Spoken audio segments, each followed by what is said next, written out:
Yes, again, that peculiar feeling that something's going to happen. Oh. Back. Well, you know that feeling of impending doom? You must have felt it.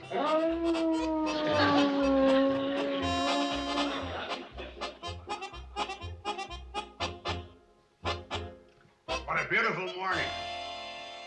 Yeah, real second piece of pie weather. Joe, do you feel something strange? You still harping on that silly female premonition? Trouble you women is you ain't got enough to keep you busy. Look at me. If you was active like I am, you wouldn't have time to worry about that nonsense. It's worse this time. Something's going to happen. What's going to happen? Well, I can't quite pin it down, but it's somewhere between a calamity and a disaster. Homer Bedloe. May I have a room, please? I was wrong. It's beyond a disaster. It's a catastrophe. Hi, Bedloe. Does the lead locust know you broke out of the pack? Evidently, my arrival has taken you by surprise. Yes. Usually we get a whiff of brimstone and you appear in a puff of smoke.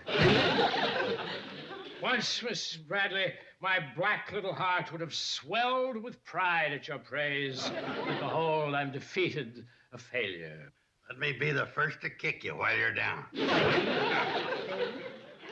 Why, did the little orphans expose your plot to put an octopus in their wading pool? Please, Mrs. Bradley, all I ask in this, my darkest hour, is sanctuary. Why would an important man like the vice president of the CNFW Railroad stoop so low as to want a room in a miserable, isolated, termite-ridden hovel? Isn't that what you called it? No, I call it a miserable, isolated, termite-ridden fire trap, isn't it? Well, that's right. That's what you call it. Oh, I mean, Mrs. Bradley, please, whatever I said, just give me a room. We put him in number 8, one where the ceiling collapsed after the last rain, the papers peeling off the walls. Anything, only just an address where I can receive my unemployment checks, where I can pass the last few remaining years of my dreary and useless life. I'm torturing myself by looking out this window at that little train, the cannonball. Will race by, mocking me with its sneering whistle, a whistle which seems to say, there sits Homer Bedloe, the fink that fizzled. Bravo, bravo. That's the best performance you've put on to date. Oh, I'm not acting, Mr. Carson. Here, Mrs. Bradley. Here's my last $10. Please, give me number 8. No, we're all full up, and we're going to be that way for some time. We'll just fluff up a few rags in the hall, lay out some old newspapers in the coal bin, anything to rest this human debris. Homer Bedloe, every time you come around here, we have trouble. Believe me, Mrs. Bradley, I couldn't do you any harm if I wanted to. Norman Curtis, the president of the railroad, has pulled my claws, extracted my fangs, sold me down the river. What does that mean? I've been fired. What? Total disgrace. They forced me to watch while they ripped my name off the office door and put up my successors. Wilbur Goodfellow. So, Norman Curtis finally saw through you. Well, you should see the man they put in my chair. Has Wilbur Goodfellow got evil, squinty little eyes like I have? No. His are frank and clear and open and blue. Is he lean and wiry and weasel-like like me? No. He's big and strong and kind and generous like a St. Bernard. In short, he's repulsive. Pardon me.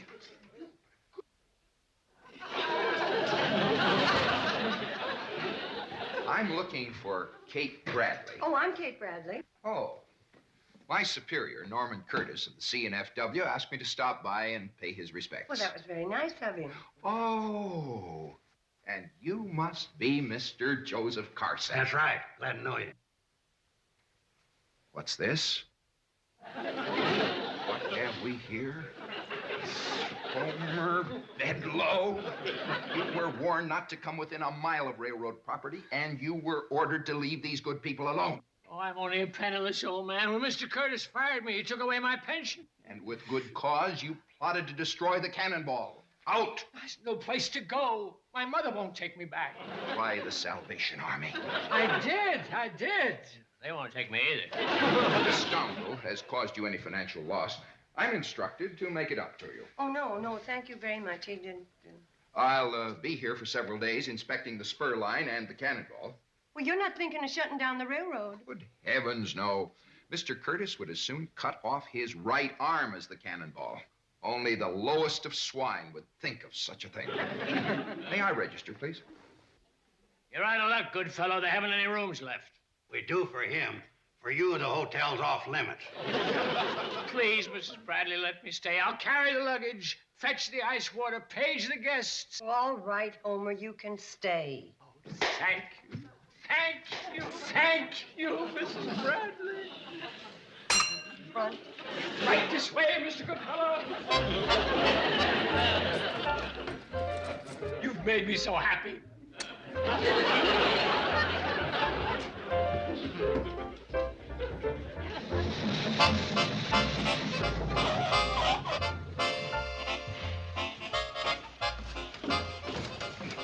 This is a fine train you have here, Mr. Smoot. Believe me, this is railroading at its best. Thank you, Mr. Goodfeller. Did you hear what he said, Charlie? He sure is smart for an executive. Yeah. And Mr. Pratt, a lot of these know-it-all young engineers could take lessons from you. Oh, shucks, it ain't really me, Mr. Goodfeller. When you got a good old engine like the Cannonball, she knows when there's a friend aboard the train. It's time the railroad rewarded you men for your loyalty and hard work. When I get back to the home office, I'll put a bug in Mr. Curtis' ear. Okay, and while you're at it, don't forget to tell him about our loyalty and hard work.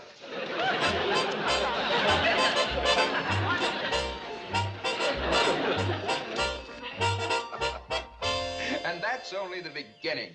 I'm going to have the locomotive overhauled, the entire train repainted, the roadbed repaired. Wow, that's marvelous. I've already ordered new uniforms for Floyd and Charlie, and here, Mrs. Bradley, let me do that.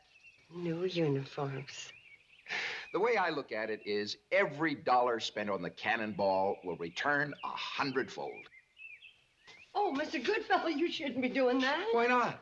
Well, what would Mr. Curtis say if he saw his new vice president sweeping a porch? He'd say, good fellow, I outrank you. Give me that broom. Gee, Mr. Goodfellow, I thought all railroad vice presidents were rat things. Oh, you'll have to excuse Betty Jo's language. What she meant to say was that the only vice president she's ever known was a rat pink. No need to eavesdrop, Bedloe. And I'll say this right to your rat-think face. I see an era of booming prosperity ahead for this community, and I want the C&FW Railroad to have a part in it. Oh, those words burn like a red-hot poker. My dream of a desolate valley trampled in the dust. And I'm not leaving the shady rest out of my plans. I'll have the tracks moved closer to the hotel, so your guests won't have to walk so far. Oh, I wouldn't expect anything like that. It's the least I can do, considering some of the deeds of my predecessor. When I think of what he's done to you, if you weren't an unemployed has-been Bedloe, You trashed me within an inch of my miserable life. Exactly. Scat!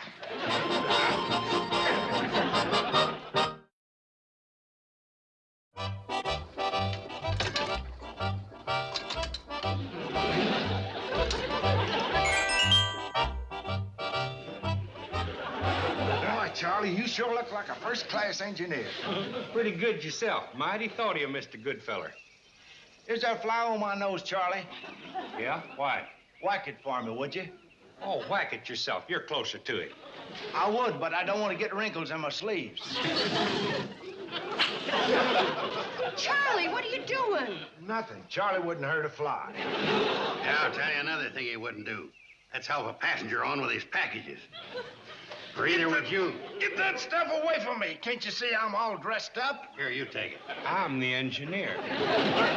I'm a passenger, and Don't argue. I'm due to meet Gertie Sanford and Pixley. next thing they won't want to get into the cab for fear they'll get grease on their new Dodge. Gosh, I never thought of that. Yeah, we better ride in the coach. Oh, come on, boys. I'd appreciate it if I could get home and change. Gertie and I want to see the new movie at the Pixie Bijou. You'll like it. Hoot Gibson rides into this ranch. Oh, that was last week. This week they got another good Western. Texans don't cry. Why don't they cry, Charlie? I'll tell you why Texans don't cry. They're happy because you two chowderheads were born somewhere else.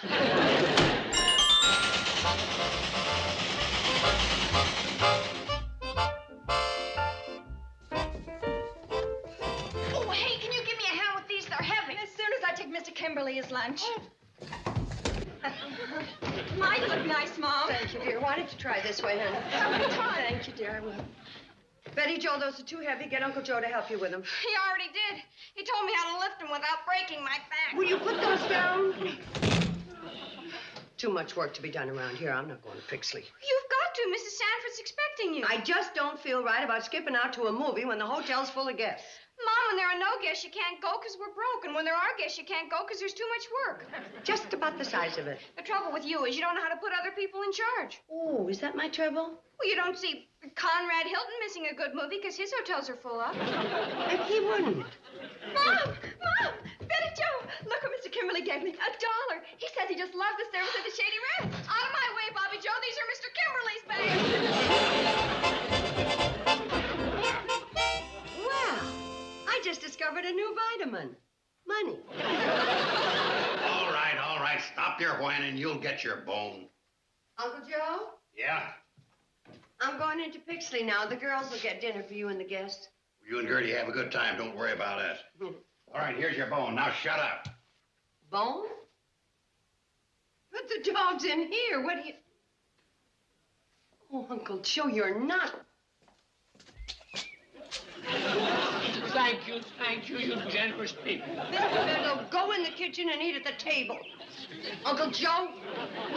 Uncle Joe, how could you toss him that bone? Oh, don't worry, Kate. We got a better one for the dog. I want you to understand this. Anyone under my roof is to be treated as a human being, even if it is Mr. Bedloe. I haven't any money and my rent's overdue. We'll carry on the cuff until your unemployment check arrives. I'm not worthy of such kindness. I gotta go now. The train is waiting. And Mr. Bedloe, help yourself to the icebox. You're making a mistake, Kate. There's nothing more treacherous than an unemployed cobra. Now, give Mr. Bedloe a chance. Now that he's lost his influence, it could be the beginning of his metamorphosis. Metamorphosis. Now, that's sinking pretty low, getting sick so we have to quarantine the hotel. Just when business is good, too. Oh, no, Uncle Joe. You see, I don't have time to explain. Now, there you are, you... Mercy, what is that? Oh, save me, Mrs. Bradley, save me! It's a good thing I came in that back door just as I did. There he was with his scrawny hands deep in your potato salad. You just can't trust that miserable ingrate. Oh, no, it's all right, Mr. Goodfellow. I gave that miserable ingrate permission. Yeah, I told you so. Your trust is misplaced, Mrs. Bradley. Mr. Goodfellow's right, Kate. Remember, a vulture never changes his spots. All right, Bedloe.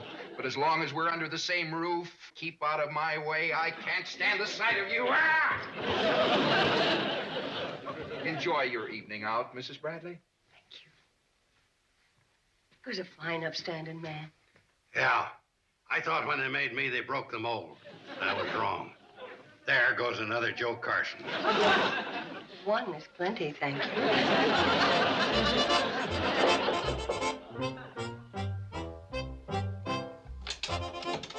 Come in. Everything's certainly going well. You speak when you're spoken to, good fellow. Yes, sir. Sit. I said sit. Yes, sir. Well, Mr. Bedloe, we're certainly putting it over, aren't we? What do you mean by putting it over? You almost ruined everything. I don't know what you mean. Well, it's as plain as the nose on your stupid face. Look what you did to this valley. Business is booming. Everybody's happy. This hotel is thriving. You know, I could... Thresh me within an inch of my worthless life? That's the way I'd warm up. You were merely to lull these simple-minded yokels into a false sense of security. Isn't that what I did? Will you shut up and listen? You went too far. That oily, benevolent, confidence-inspiring manner of yours almost ruined my beautiful scheme. But... Hey!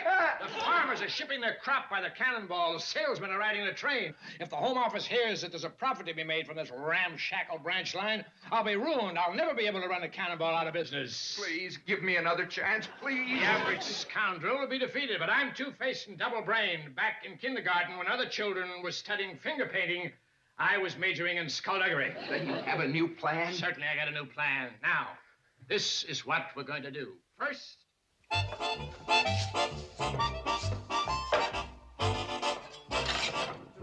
Keep coming, Mom. Over easy for Mr. Smith, scramble 3 for Mr. Bryan, base 2 for Mrs. Milford, and sunny side up for Mr. Goodfellow.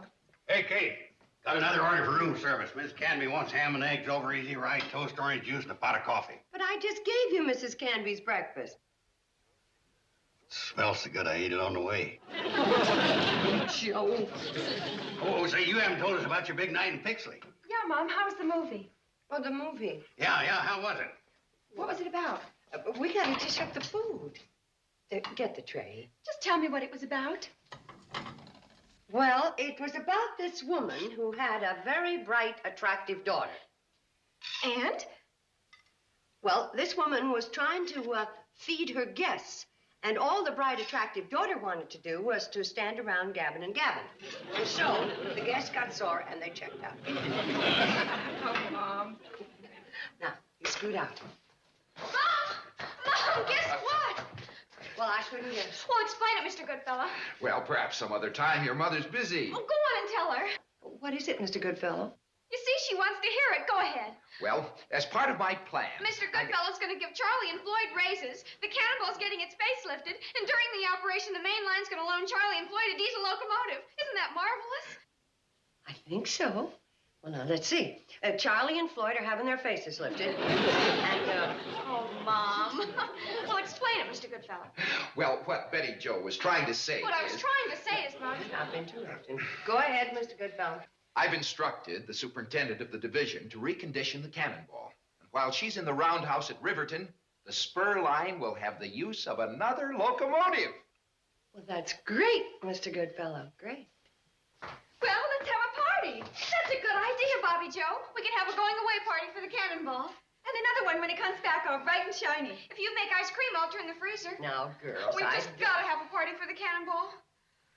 Well, Mr. Goodfellow, since you're responsible for all this, would you be the guest of honor? Why, I'd be delighted.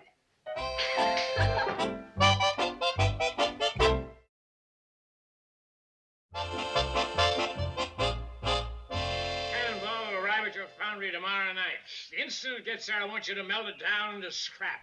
Yes, that's right, into scrap. Every last bolt and flake of rust. By whose authority?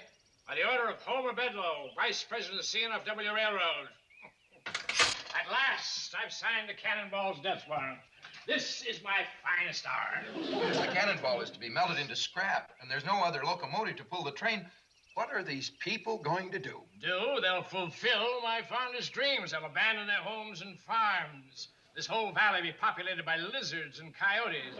As for Kate Bradley's hotel, the termites will be picking their teeth with the slivers from the shady rest. Mr. Bedloe, you are a fiend. Yeah, that's right. Winner of the Fiends National Open 3 years in a row.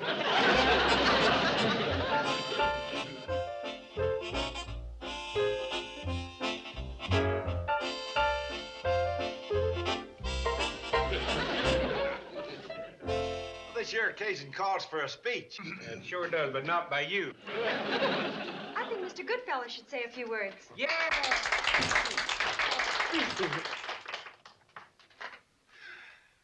My dear friends,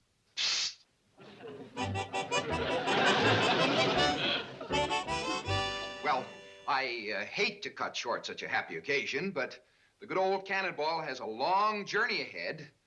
We don't want to keep the men at the foundry, the roundhouse, waiting.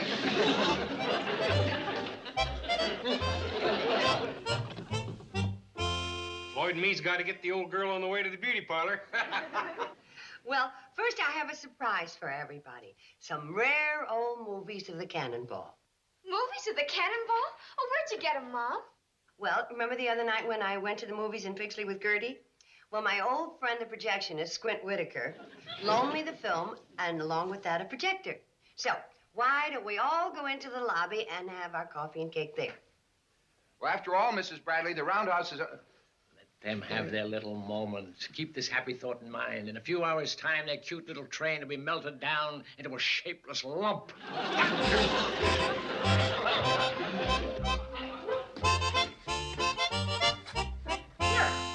We're all ready to start. Bobby Joe, turn out the lights. Now, the first scene shows the cannonball bringing the governor to Hooterville on July 4th, 1916. Oh, my goodness. How could Squint Whitaker get the film so mixed up? That's not the cannonball.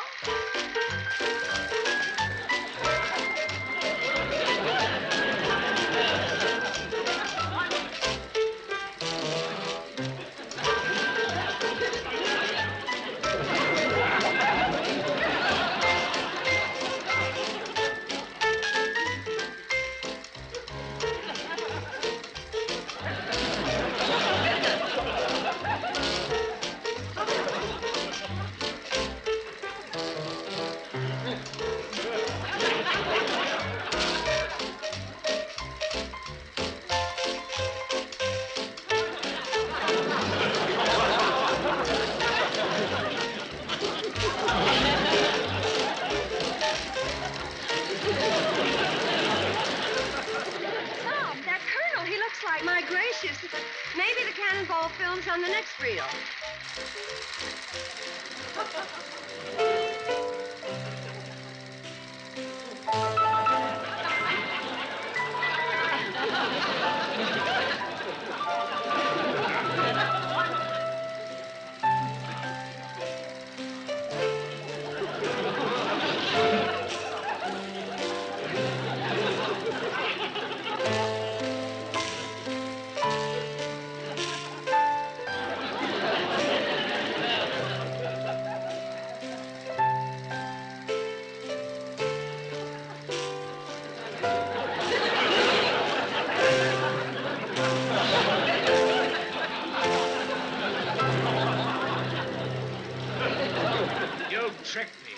You assured me you hadn't made a picture in years. How was I to know they'd be shown in Pixley? Why, they're too old even for television. Back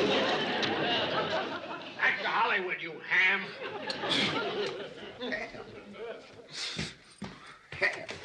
Ham? You knew it all the time, Kate Bradley.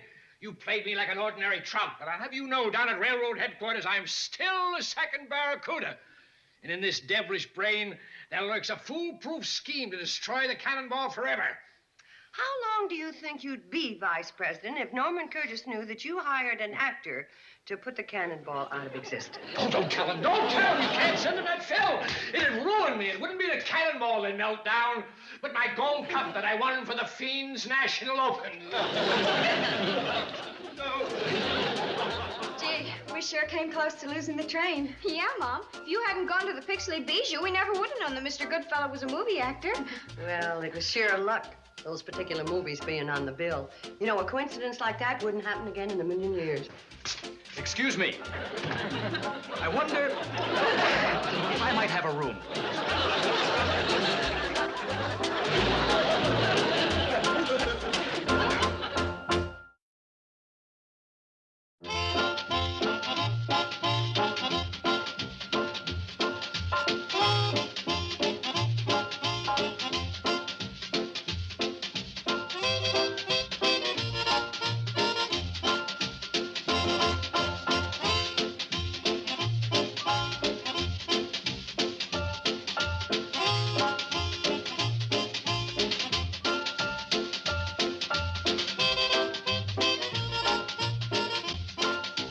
Petticoat, Junction. This has been a Filmways presentation.